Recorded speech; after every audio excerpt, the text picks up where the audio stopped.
Welcome to Season 2 of Talk Me Healthy. Each month, we invite a guest to explore a topic related to healthy living. They share their expertise, personal stories, and we learn from them how they turned their passion and knowledge into practical tips that you can use now to improve your health. I'm your host, Sherry Keating, founder of Diabetes Care Consulting. My goal is that you will hear something each show that will motivate you to make a small change towards living a healthier, happier life.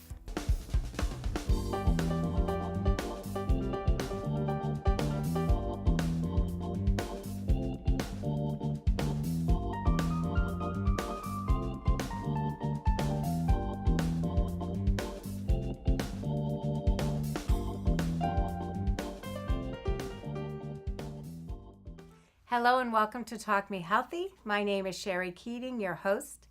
As many of you know, my dad passed away a little over a year ago. He had a progressive muscle disease and dementia. His one wish was that he could be cared for at home until he passed away surrounded by his family. We were blessed to have my mom as a full-time caretaker, our family to help out when we could. We had the VA as well as two family members that were in the medical profession that could provide the medical information needed when the ambulance came to pick him up, when he needed to be transferred for an acute problem, as well as when he was hospitalized. Without the tools and resources that we had, we would have been unable to do that. One of the tools was a Lifeline, and my dad was at risk for falling. And the other tool was having medical personnel there to provide the medical information that was needed to ensure that he got the care that he needed.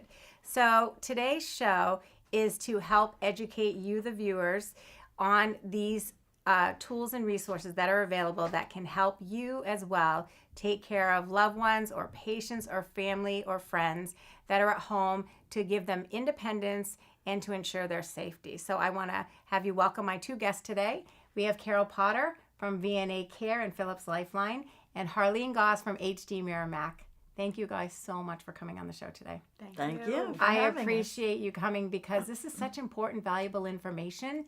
And as more and more people choose to stay home, we want them to be independent as possible and safe. So what you're going to offer for education is going to be so valuable. So thank you very much. And it can save a life. Absolutely. Absolutely. So as my dad was at risk for falling, the first thing we did was get him a Lifeline. So can you tell us a little bit about Lifeline, Carol?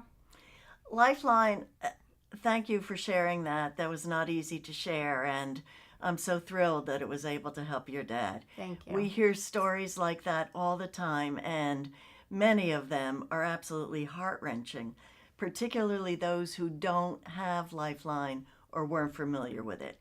And that really presents a very sad result. So I'm glad you were able to have him take advantage of it. And also, I'm sure it helped you because it's for families as much as it is for the subscriber. Absolutely, because when you have dementia, we could tell him he needs to stay sitting, but the minute we walk into another room, he's trying to get out of the chair, and he did have falls. And so Lifeline, did call the house, alert us, and we were just, it takes 1 second for you to turn your back because you can't be there 24 hours a day, every minute next to them. So it really was a lifesaver. Absolutely. And you said that he had falls. Yes. And now Lifeline is so sensitive to coming out with products that meet the needs of users today. And maybe at the time your dad needed it, I'm not even sure we had fall detection capability because that's an add-on now as users' needs have changed. And one of the things that's enormously important is a system that can detect a fall and activate on its own. So is that the motion sensor that just the motion of falling actually triggers the Lifeline to initiate a call? Is that what you're talking about? Actually, it's very, very sophisticated, really Okay. sophisticated. But I'll try to make it really simple Okay. so it's easy to understand because I know it's complicated and people get confused and aren't sure whether it's really going to meet their needs. So it actually can detect a fall. It has a very, very very sophisticated and advanced algorithm. and it has multiple sensors in it. And so if a subscriber changes his or her position based on a change in height, impact, velocity, or direction, the system is going to activate. Oh. So if someone very gently slips out of a chair, it doesn't activate. And a subscriber should always push their button if they can. Mm-hmm.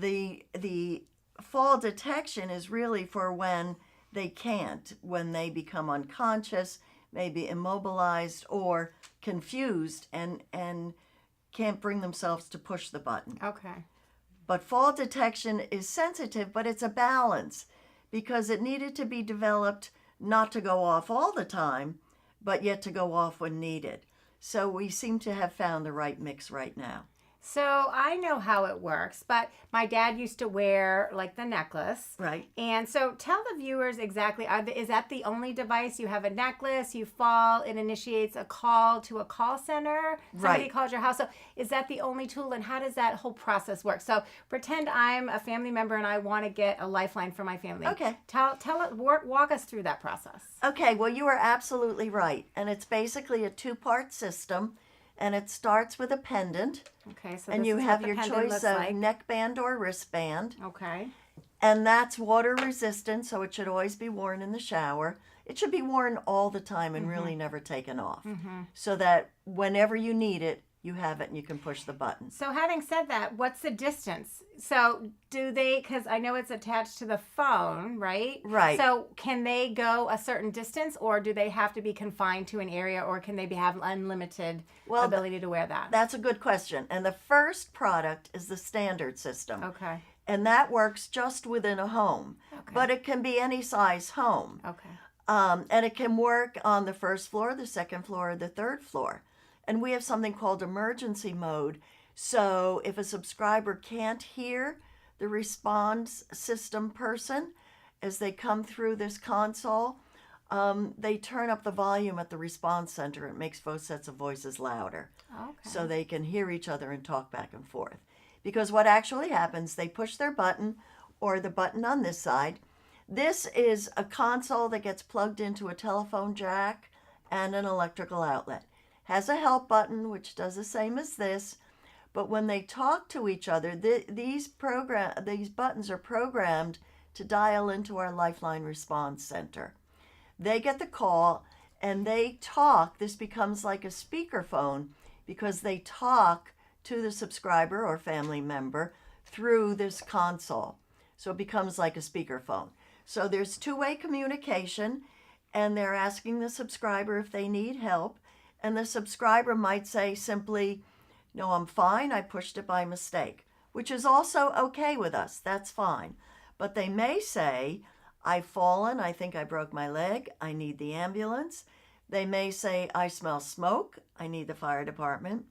During the night, they might hear noises and they might say, "I hear noises outside, I think I need the police." Oh. So it's really for all kinds of situations whenever they're feeling either unsafe or at risk in the home. Interesting. I Not didn't just realize for that. falls, although that turns out to be Right. the most prevalent push of the button. Okay, and this is the basic system. That's the basic system. The button needs to be pushed to get help, and it just goes within the home, outside the home, down a deck or down a driveway, but that's within the home. Okay.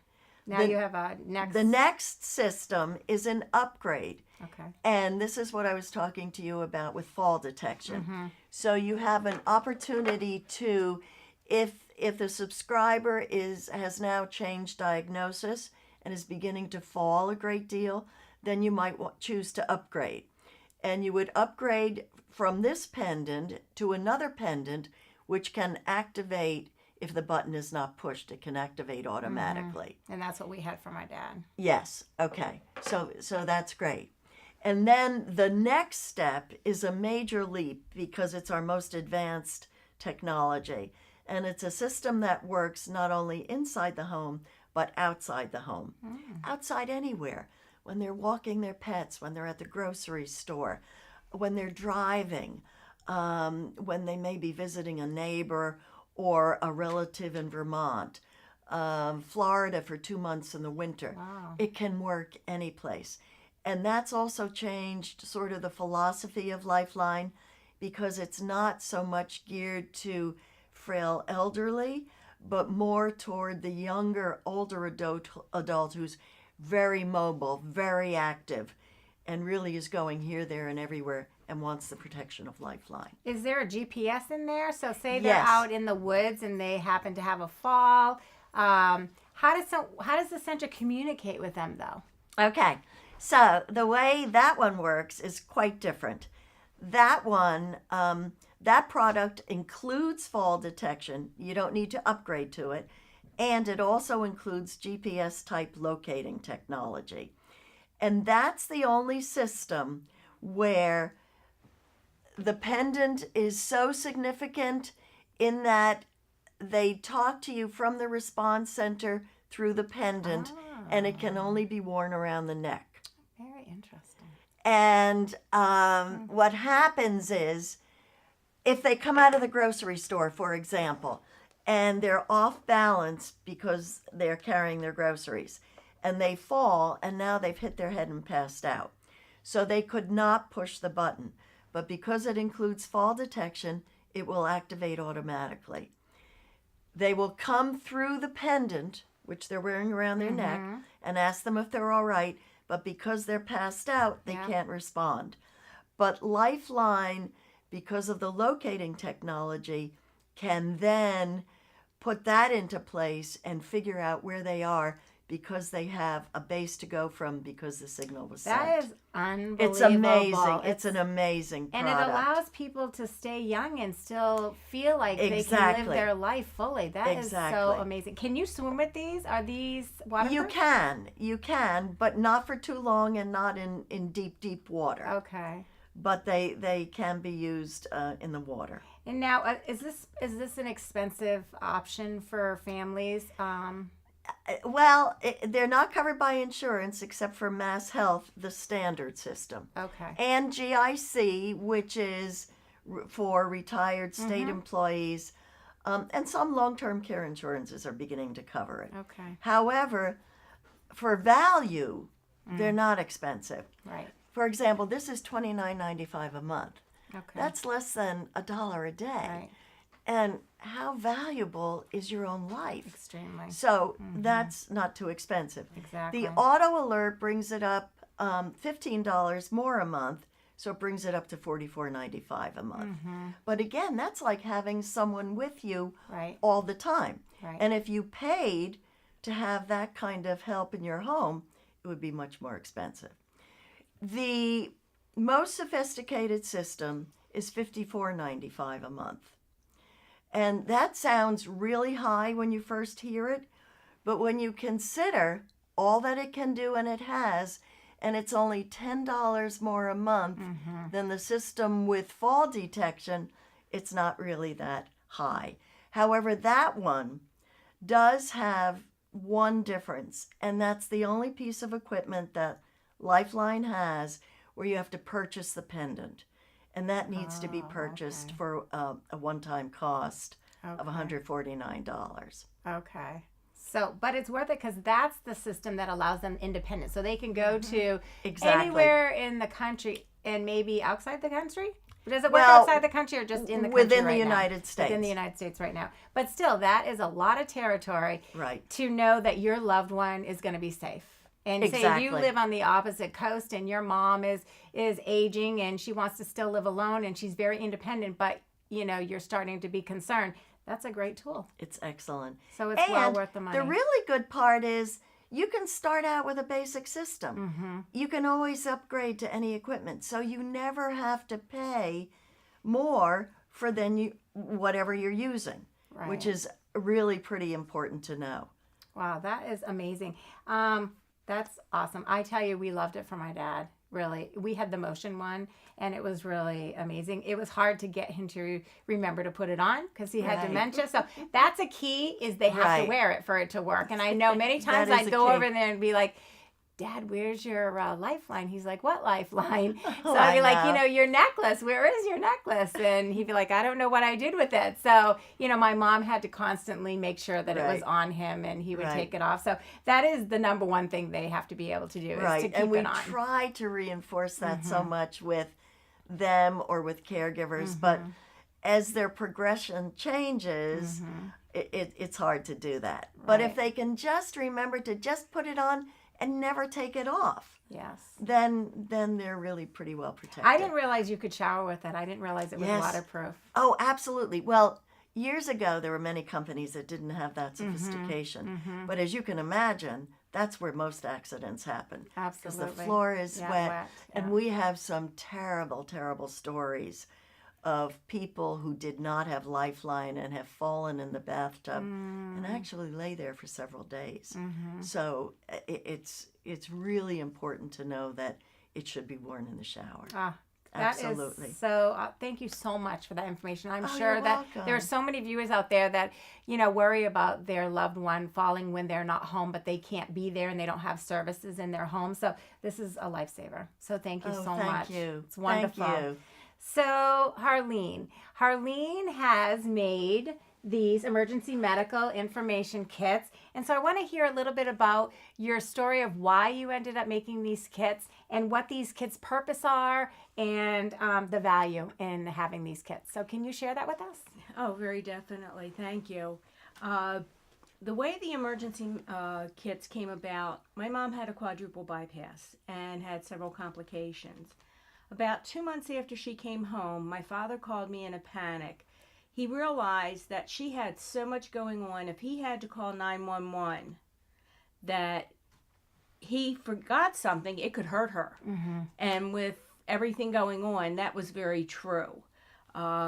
Between being diabetic and just having gotten a pacemaker that wasn't working right, to actually having infected incisions, just everything that could go wrong went wrong with the surgery. So I'm a medical technologist. I've done hospital lab work for far too long. But it gave me access to a lot of knowledge and a lot of people to consult. And I knew what I wanted. I wanted something that the EMS would have the information they needed on the spot to give the most accurate, safest treatment there. But I also wanted the hospital to have the information they needed on the spot. So everything was in one place, but separated by the need. And if you could hand me that, Carol, this is what I came up with when I couldn't find anything online. This front pocket is for the EMS. That form hanging in the folder, that is a comprehensive medical summary. That EMS has information on the top. There's contact information, including physicians. The back has a history, and this is emergency preparedness information that if we live in New England, we have power failures in the winter. If somebody has to be moved to a shelter, to a family member's home, that information's all listed here, plus their special needs, if they need respiratory equipment, mobility equipment. My parents are in Florida. Hurricanes. They had to go to my brother several times. So that is what makes it different. This form goes in this bottom pocket for EMS. Okay. Also, a medication list, which everybody should carry with them anyway, Yes. should go in this pocket. If you have a DNR or a MOLST with directions for your care, that should go in here. Now, the top pocket velcros closed, but in here, copies of the insurance cards. You don't have to worry about it. A HIPAA release. Who can have your medical information? They don't give it to just anyone any longer. A healthcare proxy. Who can talk for you if you can't talk for yourself? The fire department gave me a very sad story, which I won't repeat, but they said put a photo in there. Current doctor's reports. Your last pacemaker reading, when it was calibrated. All that goes in this top part. This is a grab and go. Yeah. EMS has on the front, at a glance, information, identification, allergies. I had a EMT contact me and tell me that they were getting ready to give somebody a painkiller. He had fallen off a ladder and broken his leg. His wife handed them this kit, and they saw he was allergic to codeine. Changed how they treated the pain on the spot. Emergency contact. Another ENT told me that they had a patient who fallen and broken a hip and refused to go to the hospital. They saw the emergency contact on the outside of the envelope, called. It turned out to be her daughter. They got a med list immediately. And then on top of it, they gave the phone to the mother. The daughter said, "Ma, I'll meet you at the hospital. These men are here to help you." In 5 minutes, they were out of the house. They had been fighting for 15. So that's why it's important. You don't think about it when you don't need it, but when you need it, you really need it. Yep. And it's a peace of mind for the family that information's available. Right. So we actually, when we started getting out into the marketplace with the double pocketed, we came up and we found out that there were things out there that a single pocket for EMS. Most people are fairly healthy, but they should still have the information. This can go in your glove compartment in the car. It can go on the refrigerator. These are all magnetic. And you have what you need for EMS in here. And it still has the same information on the front. Okay. So we also have a USB in a regular, it's in the plastic bag. Oh, right here. And also on a wristband.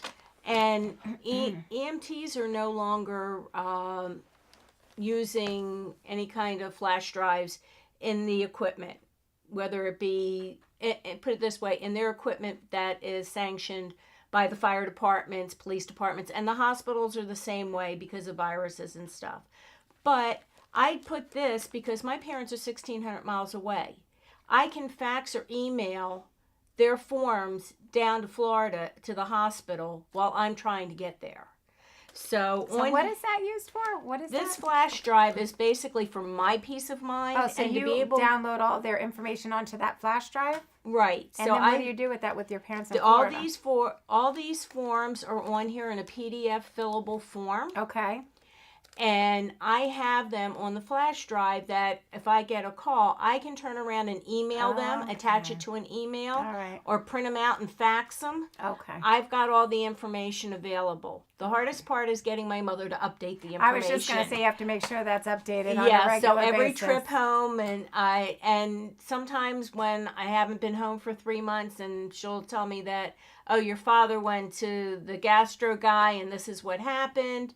And I'll kind of make a little note to ask about it. So when I'm home, we update the forms that are in the envelope and on my USB. Because that can be timely, because I remember my dad seemed to be at the doctor's all the time. Yeah. And then making sure the person that goes with them is actually absorbing that information so those can be accurate. But at least having the important information on that flash drive is very helpful. It is. And this has the generic healthcare proxy, a generic HIPAA release, an additional med list if they want to handwrite one out and throw it in their wallet.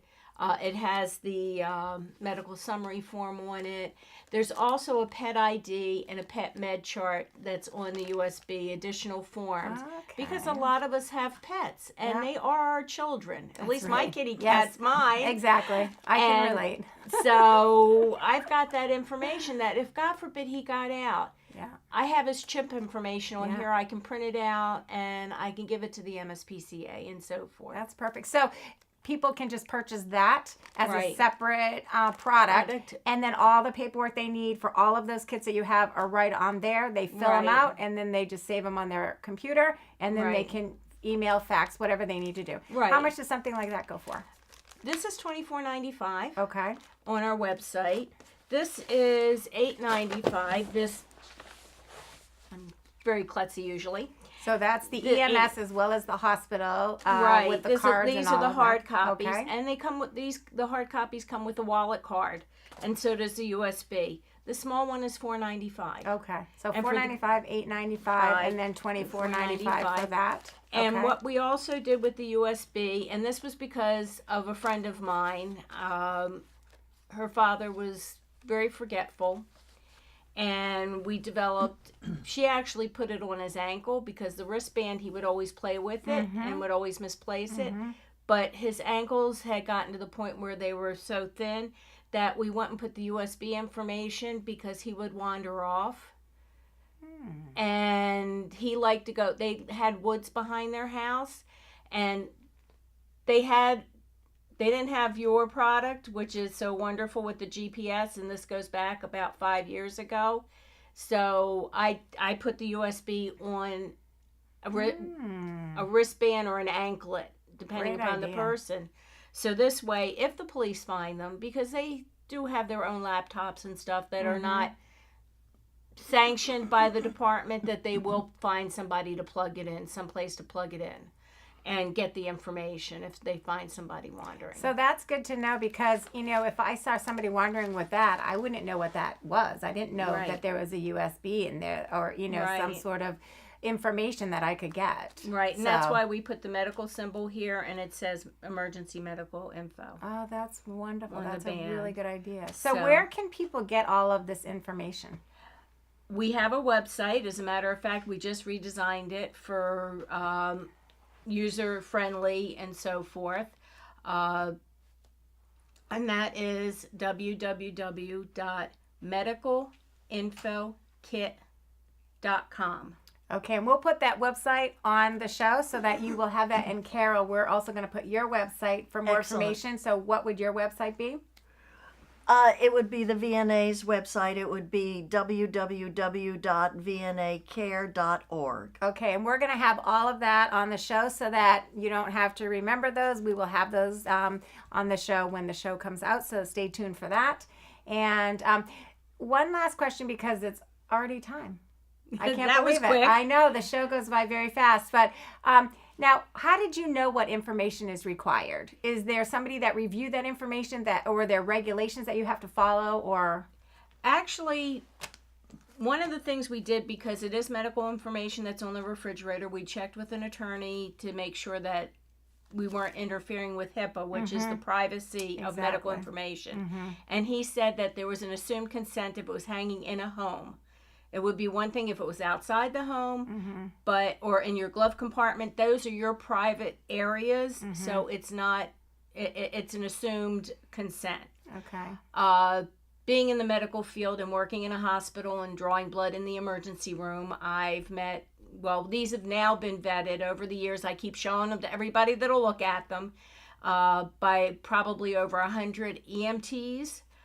Emergency room nurses. I've even had a couple emergency room physicians review that, and I have exhibited at a Board of Health conference first on, and I didn't have the emergency contact on here, and the gentleman said you need to put that on there. So we revised it. This has been revised with the information 5 different times. Okay. So now it has all the information. that's Right. needed. Somebody else added language. It That's turned a out great one of my idea. home care agencies, they have 6 different language translators on their staff because of the communities they service, and they felt it was key.